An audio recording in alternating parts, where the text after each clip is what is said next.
Welcome back. This is BeekTalk number 5, actually. Today we're talking about beekeeping education as a crash course. There's a lot of things to learn about bees. I, as a beekeeping educator, love to share that good message.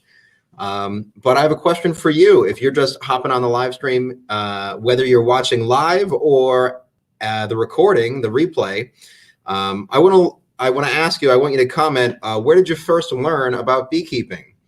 I first got started because my uncle has an orchard, and of course, we know that orchards need honeybee pollination. So he got started, and then he got my family started, and here I am many years later. So that's where I first got started. I'd love to see where you first got started.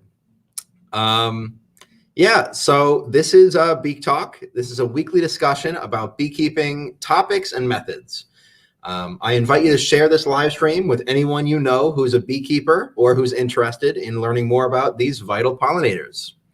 I'm going to just add this banner at the bottom here. Where'd you first learn about beekeeping?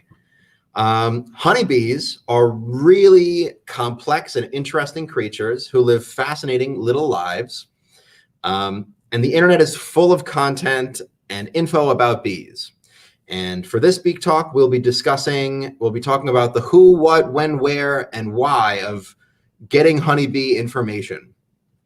Just like any topic that you can Google, half the stuff is good, half the stuff is wrong.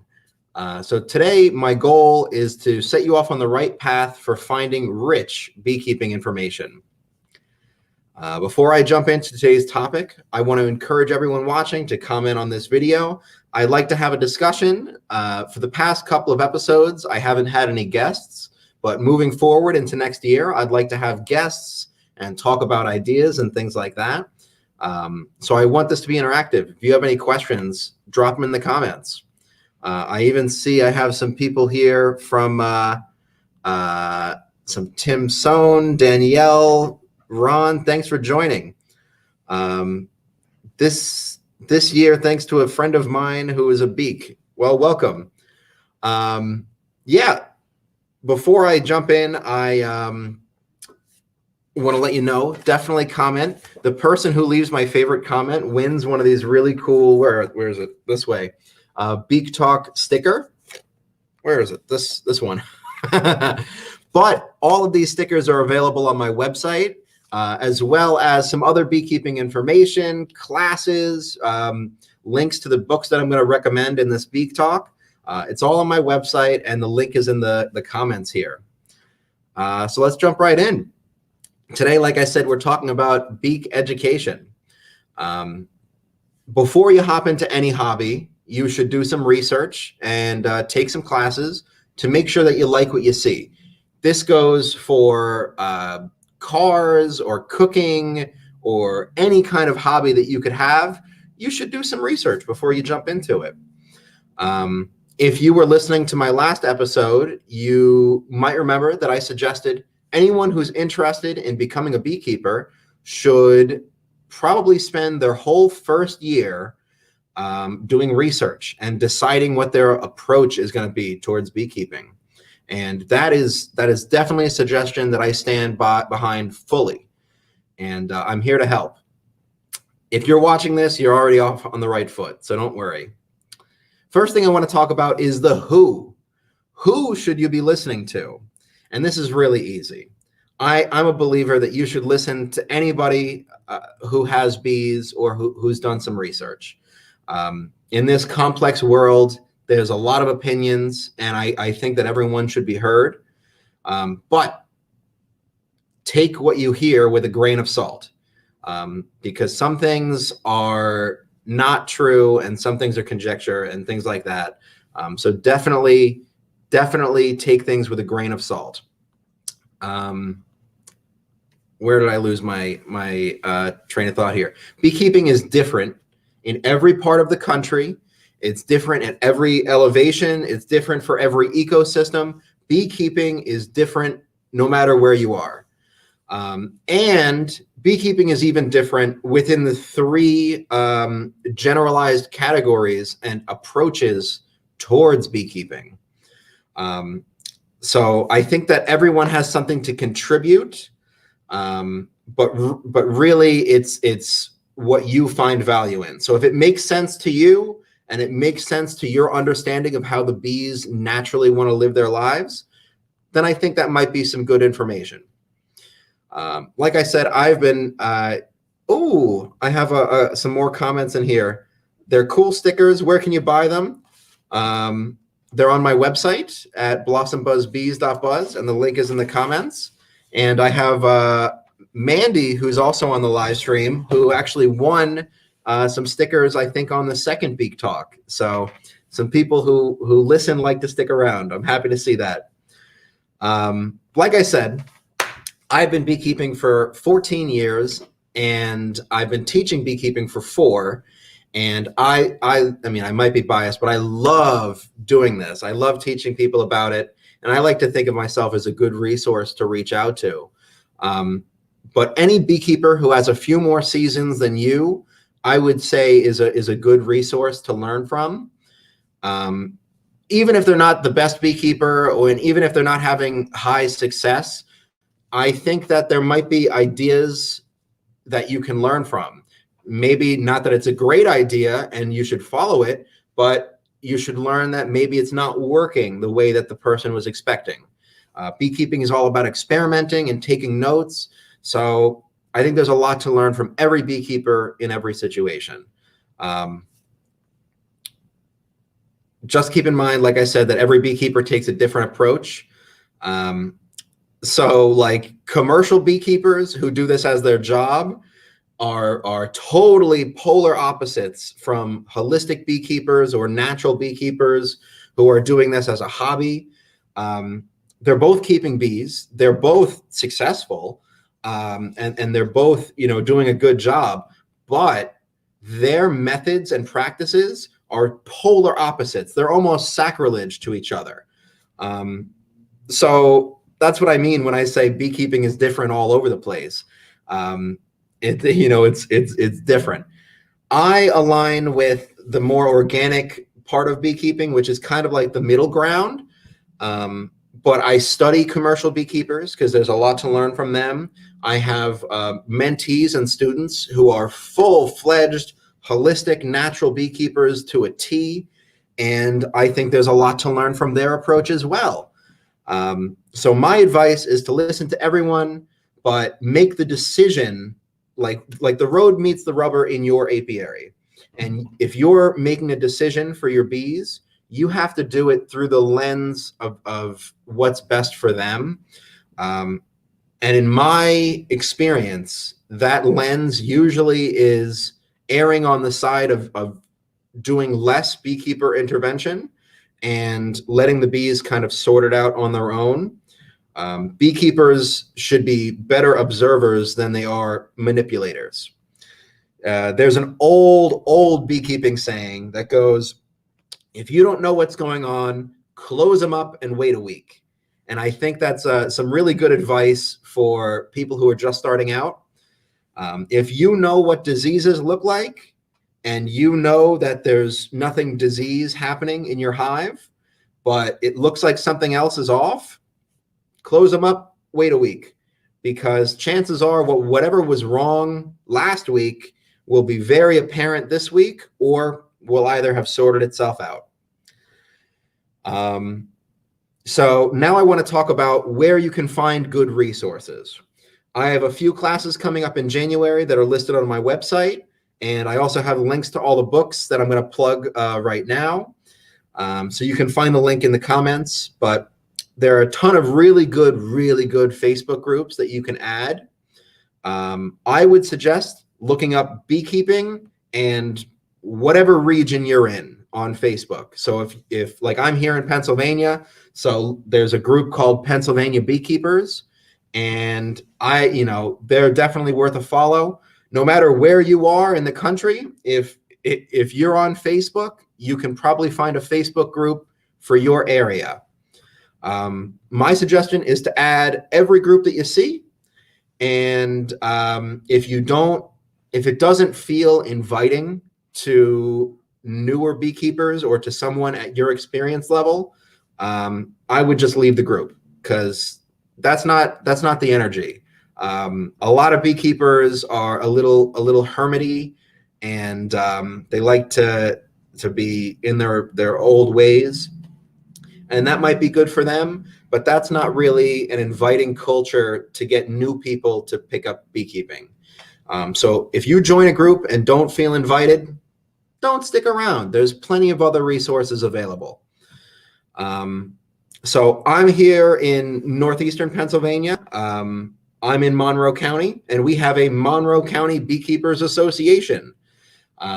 So if you can't find a Facebook group, or if you're not on Facebook, real life beekeeping groups exist, and I'll talk more about that in a few minutes. So let's see where else I am. YouTube is a great resource. Right now, this live stream is broadcast on Facebook and on YouTube. So I'm hoping to reach you wherever you are. But if you're on YouTube, man, woo, that is a great resource, because you get the visual, you get the audio, and you get the beekeeper explaining what's going on. And nobody's going to upload a video to YouTube without having the intention of wanting to help you learn. So I think that's a great approach. You can learn how to build equipment, and that makes it really easy, being able to watch a video of someone physically assembling the things or physically keeping bees. You can learn a lot that way. So some great people I recommend on YouTube are Vino Farm, VINO Farm. He's up in Vermont.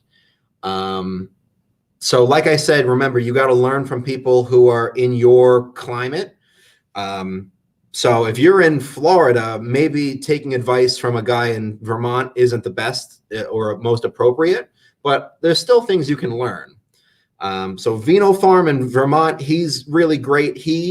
What I like about him is he shows you what's wrong and invites you on the journey of learning what went wrong and how to fix it. And I think that's really valuable to people when they're keeping bees, because oftentimes you might feel like it's only happening to you, and I assure you it's happening to everybody. Who else? Who else do we have? There's a guy named Dirt Rooster and Barnyard Bees. They're in the South. I think they're in Georgia, if I'm not mistaken.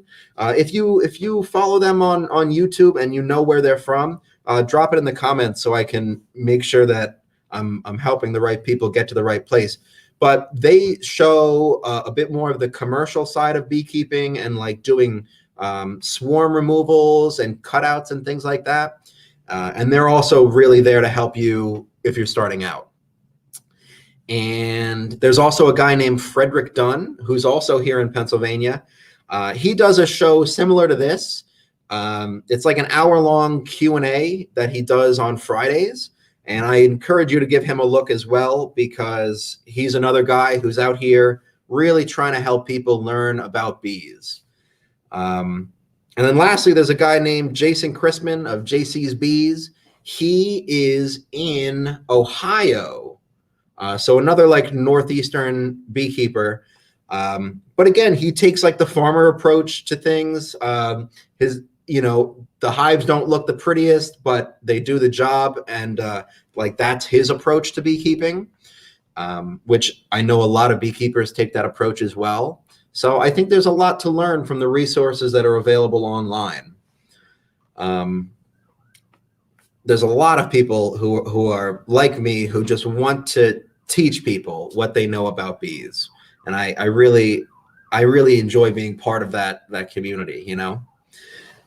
There's also a few books that I want to plug. If you listen to my last episode of BeekTalk, you might remember a few of these. But I'm going to go in and talk about this. Of course, I'm Pennsylvania focused, but there's always resources that come from here that are useful all across the country. One of those resources is this Penn State Extension, a field guide to honeybees and their maladies. It is a tiny, tiny little book. It's probably only 4 inches by 8 inches, but it's really rich. Oh my God, it has all these really nice color photos, all glossy, and they show the things that you need to know, really descript, and in detail. This is a must-have for people starting out and even more experienced people, because this is how you ID your illnesses and you ID any like weirdo things the bees do in the hive that you know it's not your normal. So the Penn State Extension book is great. Like I said, there's a link on my website that you can go find it on Amazon. And then there's also a Stories Guide to Keeping Honeybees. This is a rock star book for getting started. This is actually basically the textbook that I use when I teach my beekeeping classes online. Man, there is tons of resources. There's pictures and little aside notes and things like that. Like this is a picture of a queen excluder and they're putting propolis on it. Another great resource.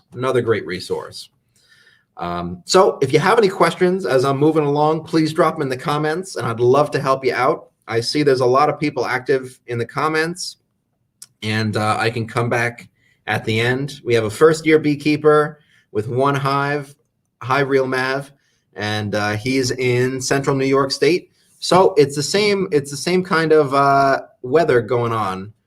And he has a question that I'll answer at the end. So let's move right along. We talked about who you should learn from and where you can find these resources. Now I want to talk a little bit about what you should know before you enter the hive. This is a very important thing to know before you even purchase the bees. If you're not able to do some of these quick IDs, you're going to have a hard time doing inspections and understanding what you're seeing. Yeah, so let's jump right in. You should be able to identify the 3 castes of bees. That's the queen, drones, and workers, as well as what each of those look like as they're developing in a cell. They all look different, and I don't want you to be caught off guard with, you know, what any of this means. Yeah, so you should know all that. They look different as uncapped eggs and larvae, so you should definitely know that really basic ID. Next. Oh, I missed something. Oh, you should also know the difference between capped honey and capped brood, as well as uncapped nectar and bee bread. If you don't know what bee bread is, I'll probably have a whole beak talk about that. But those are like the core essentials. You want to make sure you have healthy bees developing in all of their forms, as well as sufficient food. If you're not able to pick those out on a frame, you're going to have a hard time doing meaningful inspections. The last what you should know is American foul brood. This, of course, in America is a really incredibly detrimental infectious bee disease that can spread for miles from your apiary. So you must be able to identify AFB in order to be a good beekeeping neighbor. This AFB, American foul brood, extends past your own apiary. I am not a person who likes to tell people how they should be keeping their bees. I'm a very like laissez-faire, make your own decisions, just take good notes kind of person. But American foul brood, you have to know what you're looking for and know how to do a field test, because man, every single day counts with that disease. It's just like COVID, where you know it can spread and spread and spread, and it's incredibly detrimental. So the basic ID that I just mentioned, as well as understanding foul brood. All the other stuff you can pick up as you move, but that's some stuff you should know before you pick up a nuke or a package. And I do want to mention this field guide has all of those things. I think the first couple of pages, yeah, here we're talking, that's a drone up here who I said is something you should know. Developing eggs, which I said you should know. If you can see, they're really good pictures. Those are developing eggs. So if you pick up this field guide, you'll be able to do your basic ID right off the bat. So yeah, again, that's my recommendation. The last W that I want to cover, and I see I have some folks in Tennessee who's getting his first hive. Hi, Caleb. You're perfect. You're my target audience for this this live stream here. The last W I want to cover is when. And when should you educate yourself about bees? And to this, I say always. There's a lot of resources on YouTube. So if you're a person where you go home at the end of the day and you watch TV for 2 hours, maybe instead of watching a random show that you're just clicking around, go on YouTube and spend 20 minutes, a half hour, and watch someone else keep bees. Because it might be a whole 20 minutes that you're watching that person keep bees. You might pick up on 2 or 3 details that you hadn't considered before. Maybe your previous experience level didn't allow you to understand something that you understand now. So that's like one of those, the more experience you get, the better kind of things. Some folks study for a whole decade before they jump into keeping bees. Maybe their living arrangement doesn't allow for it, but it's something that they're passionate about, or they want to learn in like environmental stewardship or patience or like respect. Those are all things that you can pick up from beekeeping, and you can even pick up like the energy of that through education.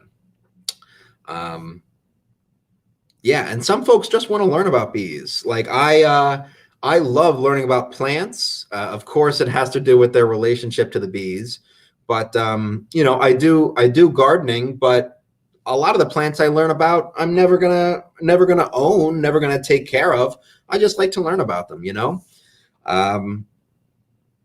Yeah. So finally, I want to talk about experiences. And if you have any comments of anything that I've covered so far, let me know and I can elaborate in a few more minutes. But experiences. Everyone nowadays is looking for an experience.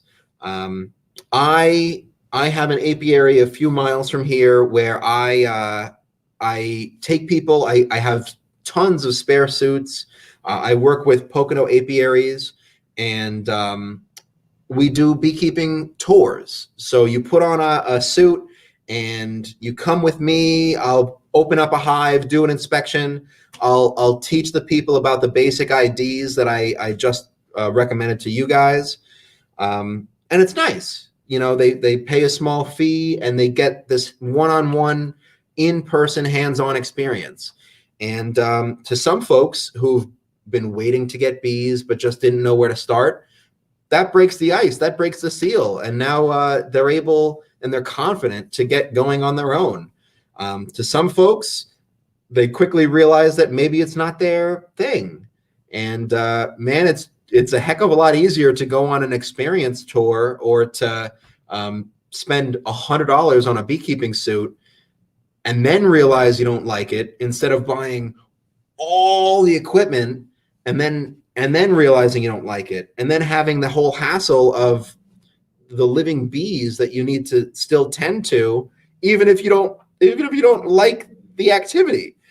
So I fully encourage you to find a beekeeper and try and help them out, or talk to them to see if you can get some hands-on experience before you pick up keeping bees. You might need to purchase a suit, a beekeeping suit beforehand. Not every beekeeper has spares to offer, but there's always people who are willing to help. Anybody who asks me for an experience to come and visit the hives, I mean, of course, not this year because of COVID, but in previous years, I always am happy to have a person come in and inspect a hive. And just be prepared if you found a small beekeeper and they're gonna take you into the hives, they might give you some of the not best work to work on. You might have to lift some boxes to and from the apiary and the storage and things like that. But that's part of being a mentee and like the whole mentorship apprentice kind of situation. Sometimes you got to do the bad work to get the good experiences. So not everyone knows a beekeeper. There's a lot of beekeepers. You might not know it yet. So if you are new, brand spanking new, and you don't know anybody in your area, I encourage you to try and find a beekeeping club in your area. So I'd go on Facebook or Google and look up my city, state, county, area beekeeping club, beekeeping association. Like I said, I am in Monroe County, and I'm the president of the Monroe County Beekeepers Association. Actually, Monroe County Beekeepers Association left me a comment. Hi, guys. They shared this live stream. And for example, a few hours south in Pennsylvania, we have Philadelphia, and they have the Philly Beekeepers Guild. An hour north in Milford, there's the Milford Beekeeping Club. So I guarantee no matter where you are in the country, you are within a 90-minute drive of a beekeeping club. Whether or not they're meeting in person this year is a different story. You already know the deal. But if you join that club, there might be an email list where you could send out a request to do an inspection. I would take the approach of offering help. A lot of times there's older beekeepers who are very wise to the methods that are true to the bees, but they're getting older and they're struggling to lift the heavy boxes. So I know there's a lot of beekeepers out there who have wisdom to share, but not necessarily the physical strength to do a lot of beekeeping. So if you're a person who is hands-on and wants that experience, I would buy a suit and find an old guy who needs a little help around the apiary, because I'm sure they'd be more than happy to give you some honey, give you some wax to try and render, give you all the experiences they can, and all they might need in return is to lift some heavy boxes. So I think that's a valuable offer to come out of the blue. So yeah, definitely try and find a beekeeping group in your area. And lastly, if you can't find a beekeeping group, or you don't necessarily know how to find it, I would try and see if you can find a local like gardening or herb club, or like a horticultural society, because plant people and bee people, we're very close together. So chances are a few beekeepers are in the gardening club and a few gardeners are in the beekeeping club, if you know what I mean. So yeah, and if you've exhausted all of that and you still haven't found a beekeeper who is willing to let you do a real in-person experience, go to a small local gift shop and try and find raw local honey. If you can find a person selling raw local honey, more than likely they have a direct connection to that beekeeper.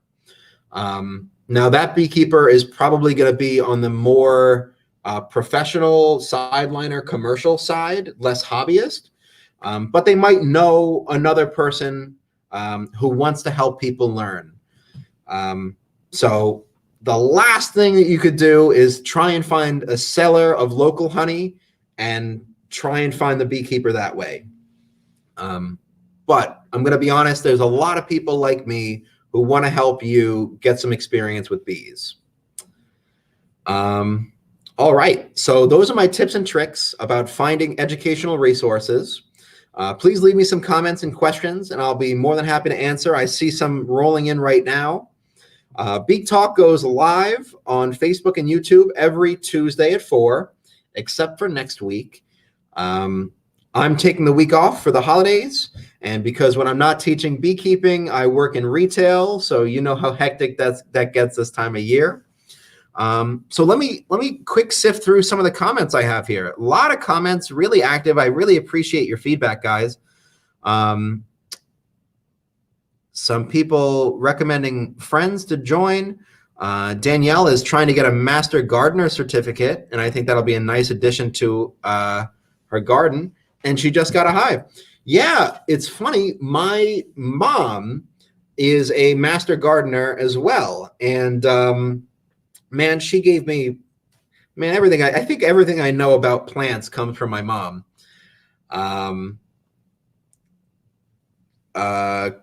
Chris is new. A friend of mine who's a beak. Yeah.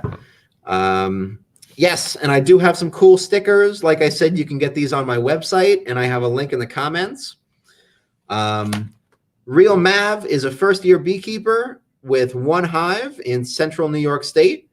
Wondering how to tell things are going inside the hive during winter. This is a really fun question. There's a few things you can do. Some old school beekeepers would recommend you go up, put your ear to the hive, and knock to see if you hear any buzzing.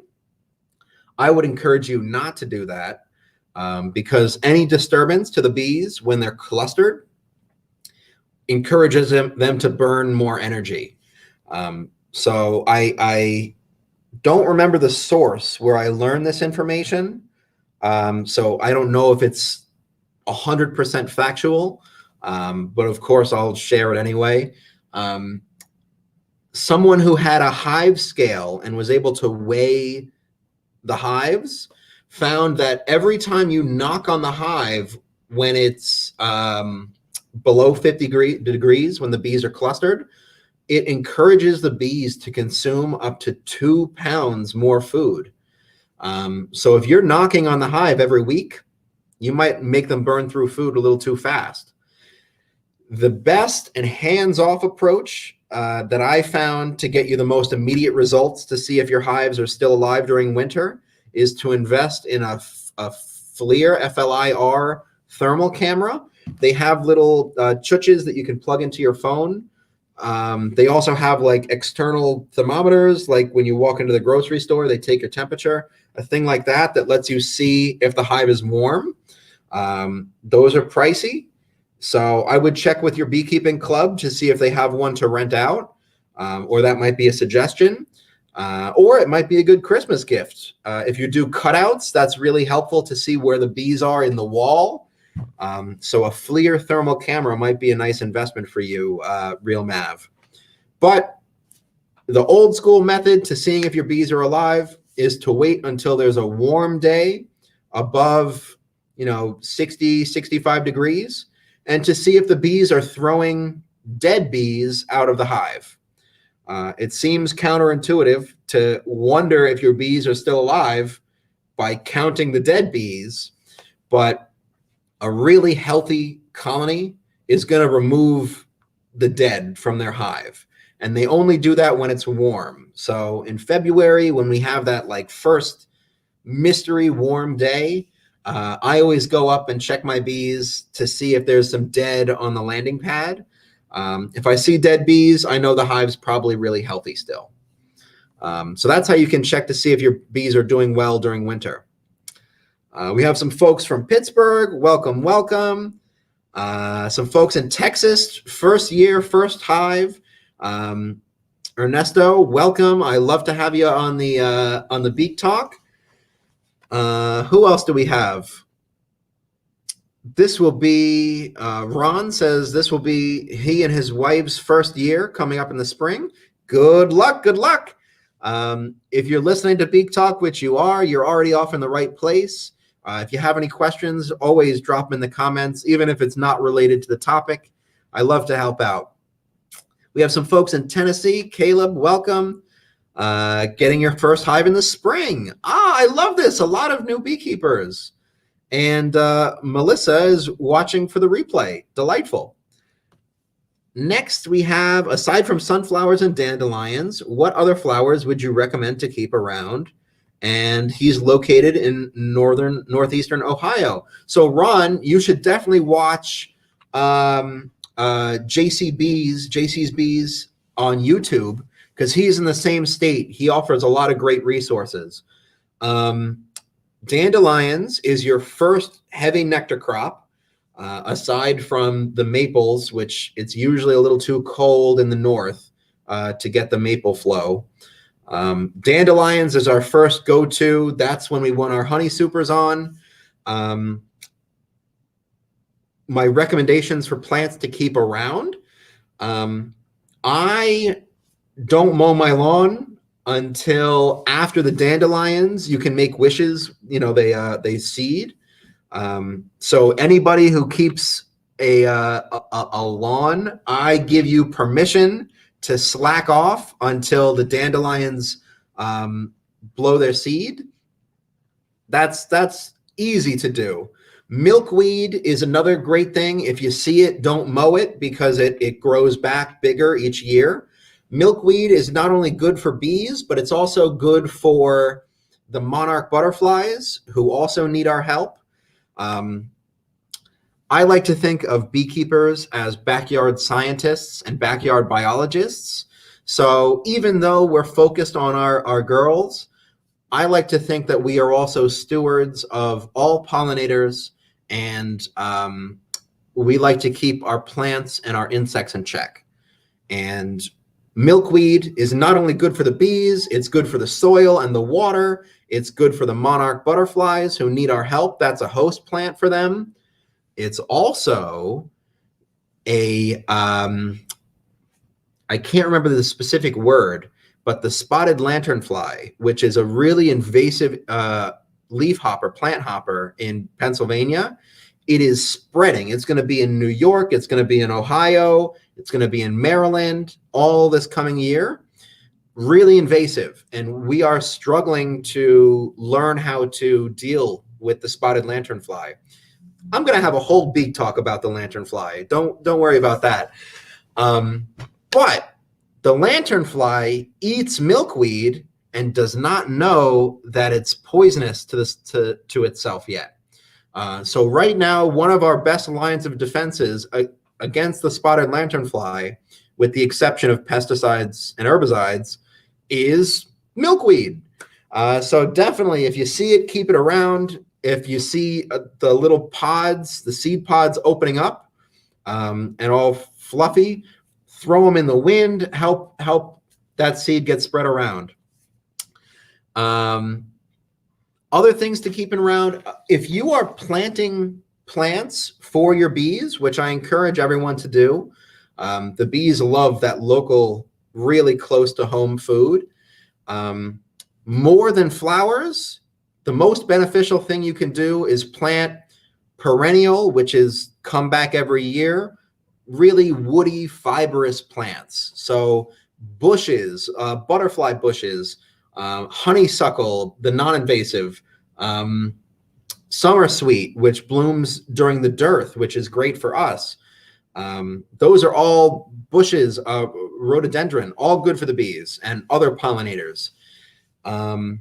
And then trees. If you can plant a flowering tree that flowers when there's not a lot of resources in your natural area, the bees will thank you time and time again for it. And flowers, like, cut flowers are nice and all, but they don't make a lot of nectar. So even though they're around, they don't offer a lot of juice, a lot of food. Meanwhile, those trees, after a few years, when they get developed, a lot of good resources. I was attending a beekeeping symposium for the Philadelphia Beekeeping Guild, and I think a gentleman there said one flowering tree equals an acre of forage. So of course, not every tree is flowering all the time, but when a big mature tree flowers, it offers a lot of foliage, a lot of forage for the bees. So that's definitely a good thing to keep around. And then we have Danielle, who says, "Did you say that you're teaching a full class?" She has a local guy, but would love to find a full class. So I'll talk about this. I offer hour and a half beekeeping classes online. I teach them over Zoom because that's what's appropriate for this year. I like to keep things short. I do a half hour, or in this case, a 40-minute beak talk, because beekeeping information can be overwhelming. So I like to break it up into little classes. So on my website, you can see that I have 3 classes listed. They're very focused on beginners, and they're based off information from the Stories Keeping Bees guide. So you can take them as a series. So if you want a full class, it'll take a couple weeks, but you can sign up for all 3 of those classes. If there's just a topic that you need a little bit more guidance on, then just sign up for that class. And I run through my PowerPoint and I give my speech, and then I open it up to a question and answer, which you can ask me anything about bees, and I'm happy to answer it for you. And then once I go through the classes I have listed on blossombuzzbees.buzz, I will start expanding into some other classes. I want to talk about the history of beekeeping, which is really fun. You know, I'm from Pennsylvania. I already told you a million times, but we have the Langstroth hive was actually Lorenzo Langstroth did this in Pennsylvania, which is really cool. I'm happy to have this system be, a product of Pennsylvania here. And Mandy commented she took all my classes and she highly recommends them. Thanks for hanging around, Mandy. And Real Mav says that the bees were loving Bee Balm. Of course, bees love Bee Balm. That's a native here in PA. Things like aster are also good, goldenrod, any of the meadowy, prairie kind of plants, the bees like. So if you have a neighbor, or if you have access to a field that isn't being used for plants, it's kind of just sitting there, and there's equipment around that you can use, offer your neighbor or whoever it is to plant some clover or to plant some wildflowers, because not only do those fix nitrogen into the soil and build really rich soil for whoever wants to grow a food crop on that land in the future, but wildflower seeds and clover seeds are really inexpensive. Just make sure you get something appropriate for your ecosystem. And it's great for the bees. So it's a win-win. It also helps deal with extra runoff water and things like that. So there's a lot of good things to plant for the bees. So like I said, I do this Beek Talk. I really am happy that everyone commented on this live stream. And even if you're watching the replay, leave some comments because I'll answer them after the fact. And of course, share this video with anyone that you think would appreciate it. And if you're not following Might Fight on Facebook or on YouTube, I thoroughly encourage you to do that. Might Fight is my business, my startup that I did this year, and it is a subscription service that makes treating for mites really easy. So definitely give the page a like, and as well as Blossom Buzz Bees on Facebook. I produce honeybees here in Pennsylvania and I sell locally. So if you know anyone who needs bees, I'm already accepting orders for 2021. We have someone from Georgia and they use barnyard bees. Exactly. I recommended Barnyard Bees as a YouTuber. He has a lot of great resources and also, like I said, takes the more commercial approach. So thanks, Mary Jean. But yeah, so I do these Beek Talks. I have a different topic every week, and I try and do a little bit more than a half-hour conversation every Tuesday at 4 o'clock, with the exception of next Tuesday because I'm taking off for the holiday. So I will be back on December 29th for the last Beek Talk of 2020. If you have any suggestions for topics that you'd like to see as an expanded Beek Talk, drop them or send me a message, and I'd thoroughly love to get around to do all these topics. In January, I'm going to have some guests come on and talk about their experiences. So this is my 5th episode, and I'm really excited to get going and make this a really rich resource to learn about bees. Thank you, folks. Have a good one.